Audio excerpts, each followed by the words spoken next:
दिवसाची सुरुवात अशी बरोबर एक काल्पनिक गोष्ट आहे की एक मनुष्य खूप कष्टमय जीवन जगत असतो आणि नेहमी कष्ट करायचा, परंतु त्याला यश काही मिळायचं नाही आणि अनेक तऱ्हे तो प्रयत्न करायचा, परंतु काही ना काहीतरी गोष्टी पुढे ढकलत राहायच्या आणि जे काही मिळायला पाहिजे ते त्याला मिळायचं नाही आणि जे अ, मिळायचं ते खूप उशिरा त्याला मिळायचं आणि त्याच्या जीवनामध्ये तो नेहमी दुःखी होता. आणि एक दिवस त्याने देवाला प्रार्थना केली.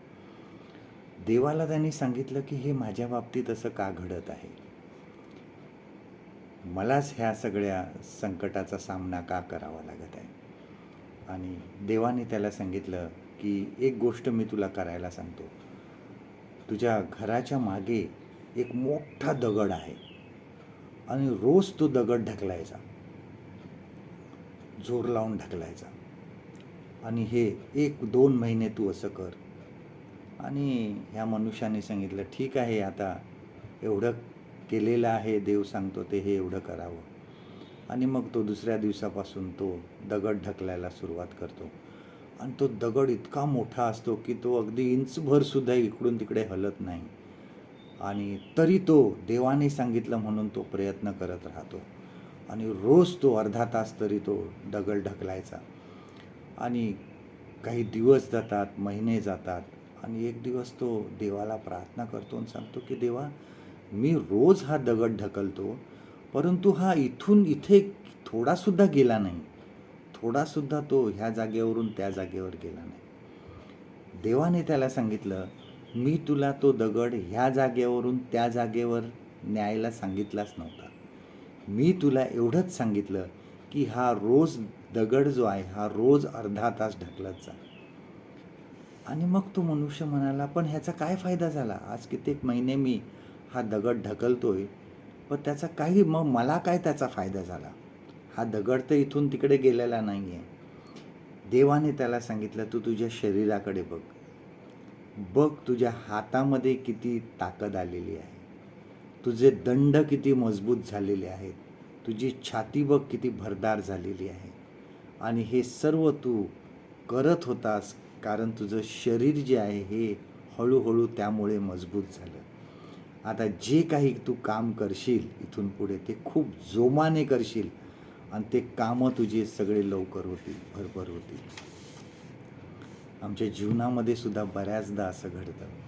आम्ही कष्ट करत असतो, आम्ही संकटाचा सामना करत असतो आणि आम्हाला असं वाटतं की हे का आमच्या जीवनामध्ये आहे, ह्या परीक्षा का आमच्या जीवनामध्ये, हे संघर्ष आम्ही करत असतो, हा का संघर्ष आमच्या जीवनामध्ये आहे. पण प्रियांनो, लक्षात ठेवा की देव आम्हाला तयार करत असतो. देव आम्हाला तयार करत असतो. मोशेला देवाने त्या अरण्यामध्ये 40 वर्ष वाट बघावी लागली. ज्यावेळेस मिसर देशामधून मोशे पळाला त्यावेळेस तो 40 वर्षाचा होता आणि ज्यावेळेस देवाने त्याला पाचारण केलं त्यावेळेस तो 80 वर्षाचा होता. याचा अर्थ 40 वर्ष मोशे अरण्यामध्ये आपल्या सासऱ्याची शिर्डे मेंढरे राखत होता. परमेश्वर त्याला तयार करत होता. यौसेफाचं उदाहरण, त्या भावांनी त्याला खड्ड्यात टाकल्यापासून, विकल्यापासून तर मिसर देशाचा प्रधान होईपर्यंत अनेक संकटांमधून योसेफ गेला. देवाने त्याला तयार केलं. शारीरिकरित्या आणि मानसिकरित्या परमेश्वर त्याला तयार करत होता. आपल्या जीवनामध्ये बऱ्याचदा जेव्हा आम्ही कठीण काळ असतो आमच्या जीवनामध्ये, देवावर विश्वास ठेवा, कारण देव आम्हाला त्याच्या पुढील संकल्पासाठी तयार करत असतो.